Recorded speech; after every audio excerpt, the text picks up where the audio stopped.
Semua janji ada di dalam Kristus.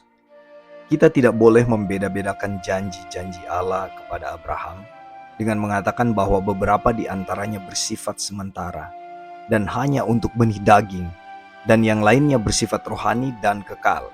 Karena Kristus Yesus anak Tuhan yang telah kami beritakan di tengah-tengah kamu bukanlah ya dan tidak, tetapi sebaliknya di dalam Dia hanya ada ya, sebab Kristus adalah ya bagi semua janji Allah. Itulah sebabnya oleh Dia yang adalah amin untuk kemuliaan Tuhan melalui kami. 2 Korintus 1 ayat 19 dan 20. Adapun kepada Abraham diucapkan segala janji itu, dan kepada keturunannya, tidak dikatakan kepada keturunan-keturunannya, seolah-olah dimaksud banyak orang, tetapi hanya satu orang, dan kepada keturunanmu, yaitu Kristus. Galatia 3 ayat 16. Perhatikan bahwa janji-janji itu tidak peduli berapa banyak, semuanya datang melalui Kristus.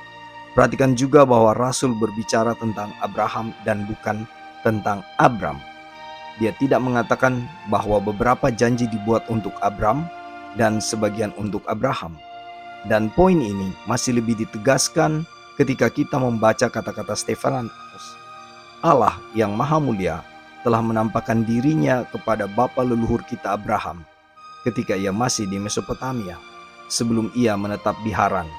Kisah 7 ayat 2. Meskipun pada waktu itu ia dikenal sebagai Abram, janjinya sama seperti ketika ia dikenal sebagai Abraham. Setiap referensi berikutnya tentang dia di dalam Alkitab, bahkan pada janji-janji pertama menggunakan nama Abraham. Inilah sebabnya mengapa kami menyebut dia hanya sebagai Abraham.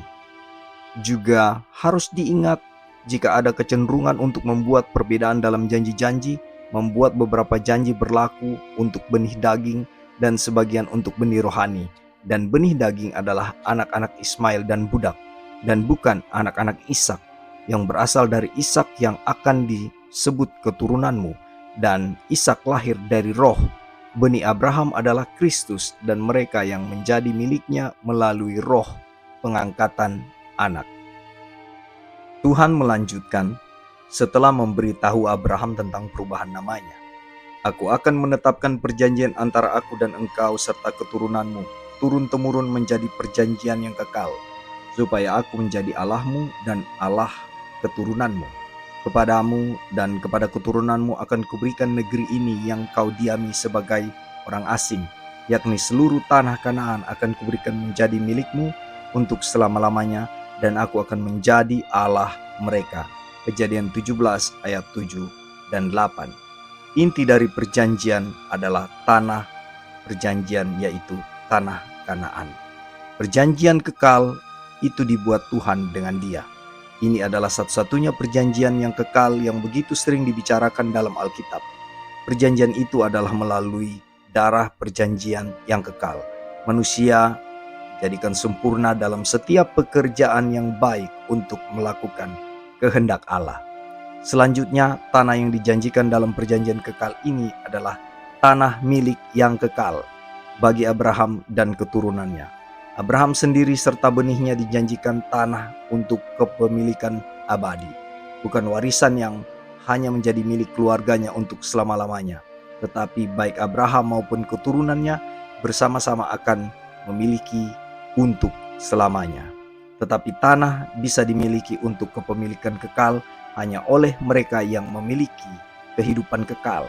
Oleh karena itu, dalam perjanjian ini kita menemukan janji kehidupan kekal, tidak mungkin sebaliknya.